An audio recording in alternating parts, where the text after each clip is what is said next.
इमरान खान कल नैब की पेशी में दोबारा इस्लामाबाद आ रहे हैं। जो इस्लामाबाद के रिहायशी हैं बड़े फ़िक्रमंद हैं, क्योंकि पिछली मरतबा जब इमरान खान आए और उससे पिछली मरतबा जब आए और उससे पिछली मरतबा जब आए तो हालात इस्लामाबाद के बहुत ख़राब हो गए। लेकिन मामला इस्लामाबाद के रिहायशियों का नहीं है। मामला ये है कि इमरान खान ने अब ये बयानिया बना लिया है कि उनको हर हाल में सियासी तौर पर तहस नहस करने का प्रोग्राम बना हुआ है और उस प्रोग्राम को इम्प्लीमेंट किया जा रहा है शदोमत के साथ। इमरान खान ने एक तब्दीली लाई है अपने बयानिए में। इस मरतबा उन्होंने कहा है कि अगर वो गिरफ्तार हो गए तो उनके वर्कर्स को एहतजाज नहीं करना, जो हैरान कुन किस्म की हिदायत है, क्योंकि इमरान खान पहले एहतजाज पर ये कह चुके हैं कि उनके वर्कर थे ही नहीं। अगर उनके वर्कर थे ही नहीं तो फिर इमरान खान को हिदायत जारी करने की ज़रूरत क्यों महसूस हुई? क्या इमरान खान मुमकिन तौर पर गिरफ्तार हो सकते हैं? राना सनाउल्लाह खान वफाकी वज़ीर दाखिला हमारे साथ मौजूद हैं, उनसे हम 1 मिनट में बात करेंगे। आपको ये भी बता दें कि इसी प्रोग्राम में नाज़रीन हम ये देखेंगे कि जो कमीशन बना है मोहतरम काजी फ़ाइज़ ईस्ता की सदारत में लीड कर रहे हैं उसको, जिसके अंदर 8 जजेस की जो ऑडियोज़ हैं मुख्तलिफ़ किस्म की, उसका फोरेंसिक्स होगा।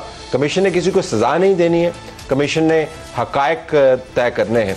अब इसके ऊपर बड़ी बहस छिड़ पड़ी है। बाज़ लोगों का ख्याल है कि ये कमीशन हुकूमत बना ही नहीं सकती और फिर मामला जो हैं दोबारा सुप्रीम कोर्ट के अंदर जा सकते हैं। इस पर भी बात करेंगे और कुछ ट्वीट्स अगर वक्त हुआ तो आपके सामने रखेंगे। राना साहब बहुत शुक्रिया किया।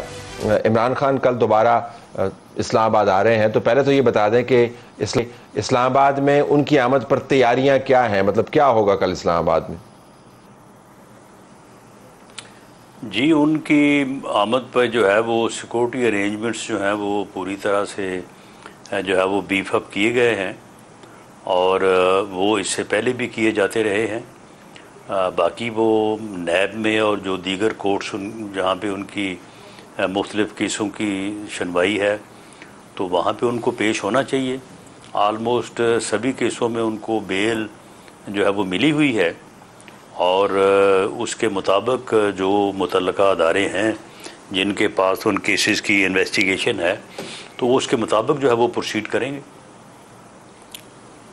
हंगामे बहुत होते हैं, तोड़फोड़ होती है, उनके वर्कर्स आ जाते हैं, फिर अदालतों के बाद जो है वो आपको एक फसाद नज़र आता है, फिर पथराव होता है, फिर पकड़ धकड़ होती है, फिर टीयर गैसिंग होती है। हर जगह नहीं होती, लेकिन ये एक पैटर्न बन गया है। तो आप कल बतौर इंटीरियर मिनिस्टर इस किस्म के माहौल का आपको खदशा है, बनेगा या नहीं बनेगा कल? कल के हवाले से तो हमारी इन्फॉर्मेशन ये है कि ये माहौल नहीं बनेगा, लेकिन ये माहौल जो है ये बनाया जाता रहा है। कोई ऐसी पॉपुलैरिटी और कोई ऐसी बात नहीं है कि जो लोग खुद ब खुद आ जाते थे। बाकायदा जो है वो रिकॉर्ड मौजूद है, बाकायदा MNA MPs टिकट होल्डर्स की ड्यूटियां लगती थी। लोगों को कहा जाता था कि जी आपने इतने बंदे जो है वो लेके आने हैं, अगर कोई लेके ना आया तो उसे जो है वो टिकट नहीं मिलेगा। तो ये बाकायदा जो है वो अदालतों के ऊपर अदालती कार्रवाई को फ्रस्ट्रेट करने के लिए, ताकि इनके ऊपर फ़र्ज जुर्म ना लग सके, इनके ऊपर जो है वो कोई कार्रवाई ना हो सके, तो ये बाकायदा एक दीदा दनिस्ता मंसूबे के तहत ये सारा कुछ जो है वो किया जाता था। और इमरान खान ख़ुद बड़ी मेहनत के साथ इन सारी चीज़ों को जो है वो बरूए कार लाते थे। तो अब फिर जब नहीं लाते रहे तो फिर कुछ भी नहीं होता रहा। फिर 2-3 गाड़ियों में जो है वो तारीख पड़ती रही है, पेश होते रहे। इसकी मिसालें भी मौजूद हैं और अब भी शायद सुबह जो है वो अपने मुख्तसर अरेंजमेंट के साथ जो है वो पेश होंगे। तो इसलिए कोई ऐसी सूरत मुतवक्को नहीं है, लेकिन फिर भी सिक्योरिटी अरेंजमेंट्स जो है वो तो किए जाएंगे। एक ये जो मुफस्सल अरेंजमेंट होता था उसको मुख्तसर करने में जो गिरफ्तारियां हुई हैं उनकी क़यादत की, वो एक बहुत बड़ा फैक्टर है। आप की हुकूमत के बारे में कहा जा रहा है बैन अवी मीडिया में कि आपने उनके 80% लोगों को तो गिरफ्तार कर लिया है। वो जेल से निकलते हैं, फिर पकड़े जाते हैं, फिर निकलते हैं, फिर पकड़े जाते हैं, फिर निकलते हैं, फिर पकड़े जाते हैं, फिर पता नहीं चलता किस जगह के ऊपर जाते हैं। तो ये जो पकड़ धकड़ है राना साहब, इसका ताल्लुक इमरान खान को सियासी तौर पर तनहा करना है, फसाद दंगे को कम करना है या गुस्सा निकालना है? ये क्यों हो रही है पकड़ धकड़? देखें, अगर कोई 3-4 हज़ार लोगों की पकड़ दकड़ जो है ये 80% लोगों की पकड़ दकड़ हो गई है, तो फिर तो हमारी बात सही साबित हो गई कि ये एक सियासी जमात नहीं बल्कि एक शरपसंद और दहशत गर्दों का टोला था, और ये मुल्क में फितना और फसाद फैलाने की जो है इसने तैयारी की हुई थी, और वही इसने जो है वो किया।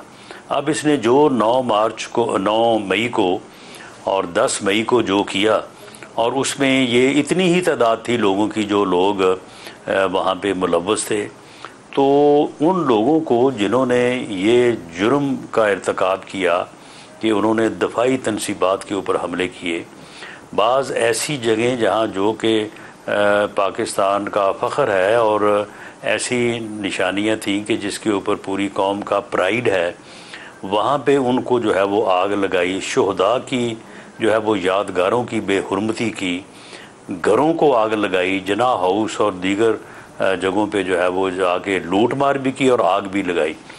तो उसमें जो लोग मुलव्वस हैं उनकी तादाद जो है वो 4000 हो जाए या 3500 रह जाए, वो जो भी है वो एक शनाख्त का जो है वो अमल जारी है, और उसमें जैसे जैसे लोग शनाख्त हो रहे हैं तो उसके मुताबिक उनकी गिरफ्तारी जो है वो अमले में लाई जाएगी और उनको इंसाफ के कटहरे में जो है वो पेश किया जाएगा। लेकिन राना साहब, मैंने जब कहा था कि 80% क़यादत गिरफ्तार हुई है, तो मैं उन वर्कर्स की बात नहीं कर रहा था जिनकी तादाद हज़ारों में है, आपने 4000 का, यानी उनके जो मेन लीडर हैं वो सारे के सारे MPO के तहत गिरफ्तार हुए हैं, जिससे मुराद ये है कि निज़ाम ज़िंदगी को मफलूज करने का जो अमल है उसको प्रीएम्प्ट किया गया है। तो ये MPO के तहत जो गिरफ्तारियाँ हो रही हैं, इनका ताल्लुक इमरान खान की पेशियों से है या किसी और मामले से? नहीं, इनका ताल्लुक जो है वो 9 मई के वाक़यात से ही है। 9 मई को जो वाक़यात हुए उनकी जिस तरह से पेशबंदी हुई, मनसूबाबंदी हुई, किस तरह से जो है वो इनकी 2nd और 3rd टियर की लीडरशिप जो है लोगों को उभारती रही, लोगों को इकट्ठा करती रही, और किस तरह से इन्होंने जो है ये सारी मनसूबाबंदी की हुई थी कि उन्होंने इमरान की गिरफ़्तारी के बाद क्या करना है। तो इसलिए ऐसे लोगों का जो इस मामले में शामिल थे या जिन्होंने इस चीज़ को कोशिश करके जो है वो करवाने की कोशिश की और करवाया, तो उनकी गिरफ़्तारी जो है वो 3 MPO के तहत बिल्कुल बनती है, और उसके बाद फिर उनका ये किरदार चेक करना बनता है कि इनमें से किन किन वाक़यात में वो मुलव्वस थे, और उसके बाद वो केसेस जो है वो दर्ज हैं, इन्वेस्टिगेशन जो है वो हो रही है, शनाख्त का अमल जो है वो जारी है। तो उसके मुताबिक फिर जहाँ जहाँ भी जिस का जो रोल होगा तो उसके मुताबिक उनको गिरफ्तार किया जाएगा उन केसेस में। यानी गिरफ्तारियों का जो अमल है फ़िलहाल तो MPO 3 के तहत है, लेकिन इस दौरान जो मुकदमात हैं उनकी बुनियाद बनेगी, उन लीडरान के किरदार का तयन किया जाएगा, फिर बाकायदा मुकदमात होंगे। यही सीक्वेंस है राना साहब? जी, ऐसे ही है। अच्छा, ये फरमाइएगा कि सहाफ़ी भी गायब हैं। आज मैं मरियम औरंगज़ेब का इंटरव्यू सुन रहा था जिसके अंदर उन्होंने इमरान रियाज का बड़ा चर्चा है। ये मीडिया के ज़ाविये से अगर आप देखें तो कहते हैं क्रैकडाउन बहुत ज़्यादा है मीडिया के ऊपर। मैं ज़रा आपकी राय जानना चाहूँगा कि आपको क्या परेशानी है कि आपकी हुकूमत के बारे में ये अब इमेज बनता जा रहा है कि जो इमरान खान का साथी है, चाहे वो जैसा भी सहाफ़ी हो, उसको हर हाल में अंदर कर देना, ये इमेज एक इंटरनेशनल मीडिया में बन रहा है। आप इसके बारे में परेशान हैं या नहीं? नहीं, देखें, ये इमेज जो है वो नहीं बनना चाहिए। सहाफ़ी जो है वो तो अपनी ड्यूटी सर अंजाम दे रहा होता है, सहाफ़ी अपनी पेशा वराना ज़िम्मेदारियाँ जो है वो अदा कर रहा होता है।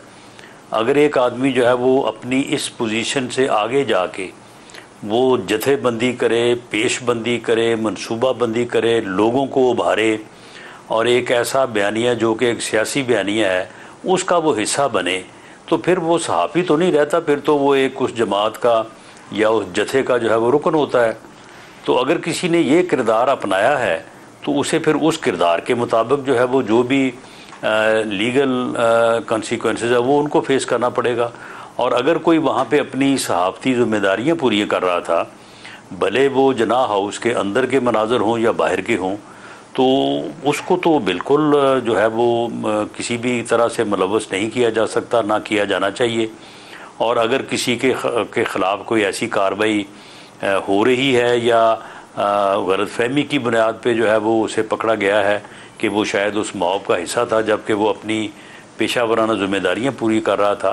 तो ये चीज़ें इन्वेस्टिगेशन में जब आएंगी तो उन लोगों के साथ जो है वो बिल्कुल उनको रिहा किया जाएगा, उनको छोड़ा जाएगा। लेकिन बाज़ लोगों ने, बाज़ हमारे सहाफ़ी भाइयों ने भी जो है वो अपना किरदार जो है वो पेशा वराना किरदार छोड़ के उससे 2-4 कदम नहीं बल्कि कोई 100-200 कदम जो है वो आगे बढ़े हुए थे।